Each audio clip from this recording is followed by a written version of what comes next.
Mahalagang aspeto sa ikauunlad ng bayan ang kapayapaan at kaayusan bilang isa sa 5 haligi ng katarungan.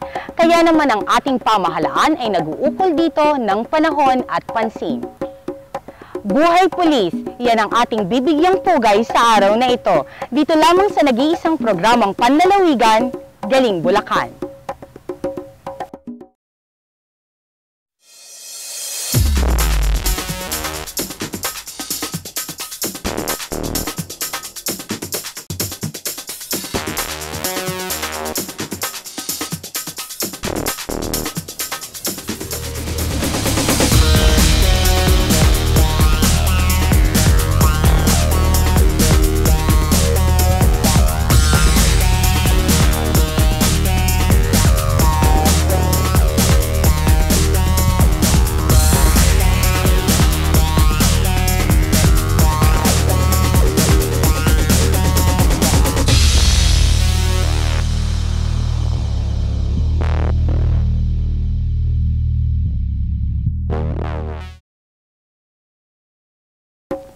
Huwag nang magpahuli sa Balitang Bulakenyo. Narito na, Bulacan in a Minute.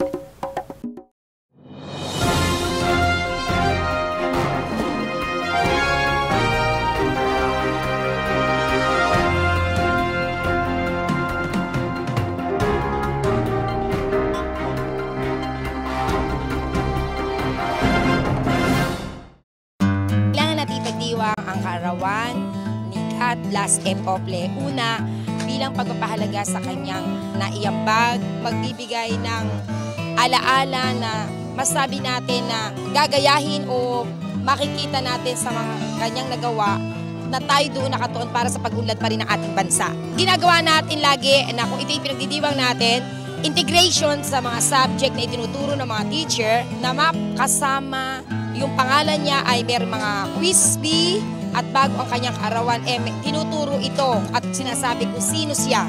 Idineklarang non-working holiday ni Gov. Willie ang 3 ng Pebrero sa lalawigan ng Bulacan bilang pagunita sa 85 kaarawan ni God Bless Fajardo Ople kung saan nagsagawa ang pamahalaang panlalawigan ng isang maikling programa at pag-aalay ng bulaklak sa bantay ni God Bless Ople Capitol Compound. Gayon din dumalo sa pagdiriwang na ito ang may bahay ni Senador Manny Villar na si Cynthia Villar bilang panauhing pandangal. Isang karangalan para sa akin na maging bahagi ng mahalagang selebrasyon na ito.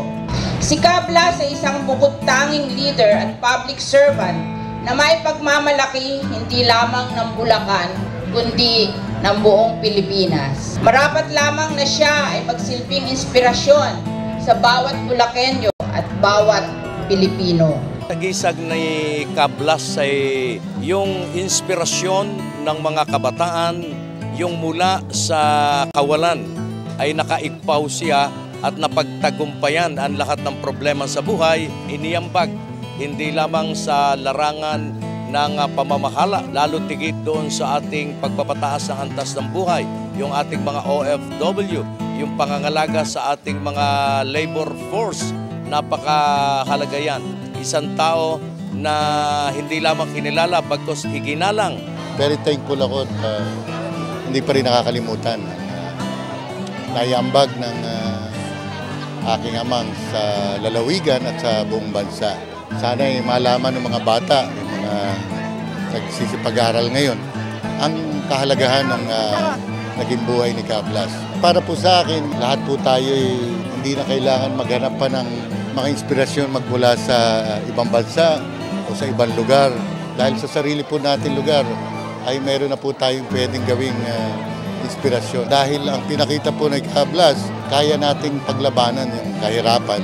Matupad ang ating mga pangarap kung tayo po'y magpupursige.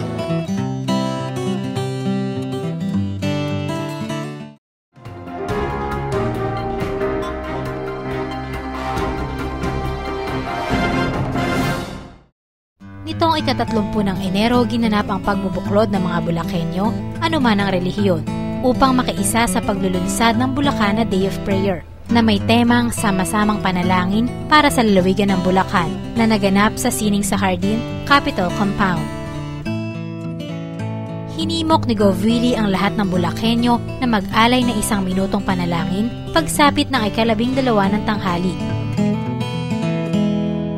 At ito po ang ating napagkasunduan na magkakaroon tayo ng Day of Prayer 24 hours sa ating lalawigan. At magkakaroon po tayo ng isang advocacy na kung saan ipopromote po natin ang 1 minute of prayer per day, 12 o'clock, noon, araw-araw.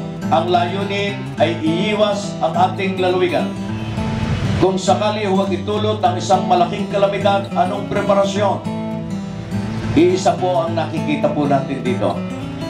Yung pagpapakumbaba, yung pagbabalik loob, yung paghingi ng patawad at panalangin. Napakalaga po nito.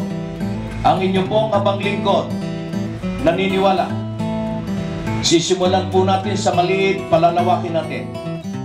Kabilang sa mga dumalo ay ang mga pinuno ng iba't ibang grupong panrelihiyon sa ating lalawigan na kinabibilangan ng Simbahang Katolika, Iglesia ni Cristo, Jesus is Lord Church, Interfaith Bulacan, Cadence, Alliance for Values Formation, Galilee, EIMILIF, at United Methodist Church. Inilarawan naman ang pangunahing tagapagsalita na si Reverend Benny Abante, Senior Pastor ng Metropolitan Bible Baptist Church and Ministries, ang katangian ng isang matuwid na bayan. Ang matuwid na bayan ay tumatawag sa Diyos. Yan po ang kailangan. Pero ang pangalawa, mga kaibigan, ang matuwid na bayan ay nakikinig sa kanyang salita. Hindi lamang tumatawag sa Diyos, kundi nakikinig sa kanyang salita. Napakagandang makita kung ang hawak ng lahat ng leaders ng ating bayan ay hindi pera, kundi Biblia, mga kaibigan. Napakagandang makita na ang leaders ng ating pamahalaan ay hindi nakafocus sa labi, kundi nakafocus sa salita ng Diyos. Sabagat alam ko, kapag hawak ng leaders ng ating bayan ang salita ng Diyos, mawawala ang korupsyon dito sa ating bansa.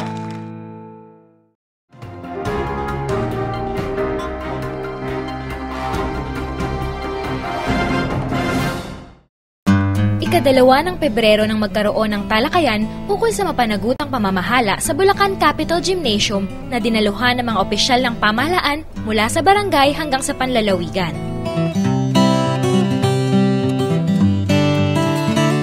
Ang talakayang ito ay naging posible sa pagtutulungan ng Dioceses ng Malolos at ng pamahalang panlalawigan ng Bulacan. Ang mga naging tagapagsalita ay sina Ginoong Jessie Robredo ng Kagawaran ng Interior at Pamahalaang Lokal, Reverend Father Carmelo Diola ng Archdiocese ng Cebu at ang Department of Environment and Natural Resources Technical Director Forestry Management Services na si Ginoong Sofio Quintana.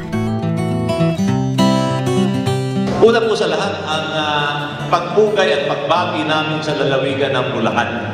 Dito po, 100% ng lahat ng LGUs ay nabigyan ng tinatawag na Silog Good Housekeeping. Pambihira po sa isang lugar na ang probinsya, ang munisipyo, ang lungsod ay binibigyan ng selyong ito. Dahil po ang selyong ito, sinasabi niya na malinis, bukas, maayos at tapat ang pamamahala ng pamunuan. Dalawang bahagi po ang paglingkod.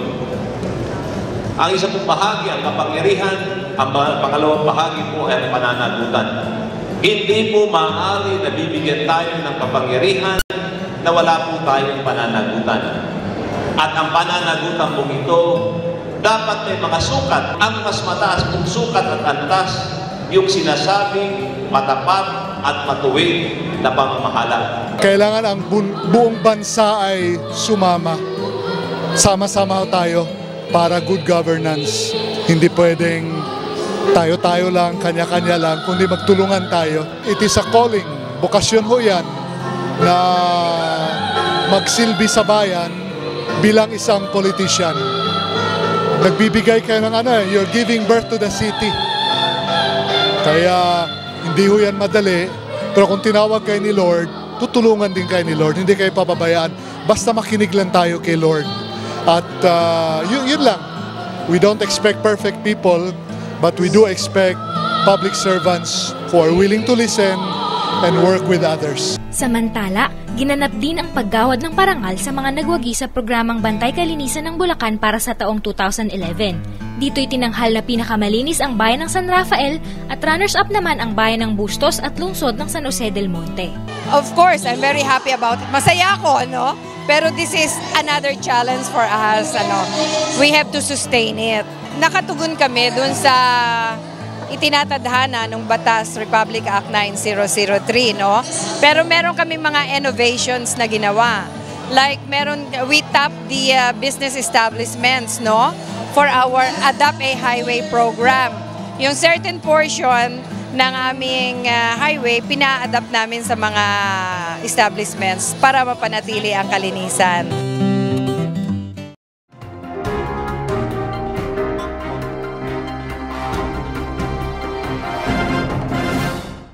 Simula na mag-umpisa itong mga aming programa sa Liwanag ng Mata, marami talagang dumudulog sa gobernador para sa pagpapa-opera sa kanilang mga mata. Kataon na nandito naman po tayo at pinursigi po natin itong programang ito. Umabot sa 210 ang bilang ng mga Bulakenyong inoperahan sa katarata, duling, pugit at banlag sa isinagawang Liwanag ng Mata handog ko sa inyo. Isang libreng operasyon ang pinangunahan ng pamahalaang panlalawigan, katuwang ang Kagawaran ng Kalusugan at Cataract Foundation of the Philippines. Una na rito ang pagkakaroon ng cataract screening noong ika-30 ng Enero na ginanap sa veranda ng Kapitolyo at sinundan na operasyon ay ika-8 hanggang ika-10 ng Pebrero sa Kalumpit District Hospital. Nagawa natin to sa utos ng ating gobernador dahil nga sa dami. Quarterly na natin itong gagawin. So, 4 na beses sa isang taon natin gaganapin to. So, nasa first quarter tayo ngayon. The reason why I'm here right now is that I'm doing a mission for our very good governor, Governor Willie Alvarado. Consists of a cataract operation for all indigent. Almost the patients are literally blind due to their cataract that is causing visual problems to the individual patients. Mata ko nga may diferensya, hindi ko kayang magbayad ng mahal. Nagpapasalamat po ako. Kaming mahirap ay makakatikim ng ganitong benepisyo. Papasalamat po kami kasi hindi po namin kaya yung financial.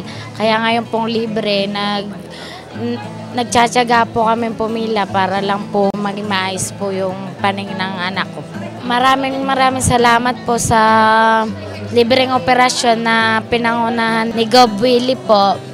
Sana po maraming matulungan po pa siyang mga tao. Ako po nagpapasalamat at si Gobernador Willie Alvarado po tumutulong po sa mga may sakit.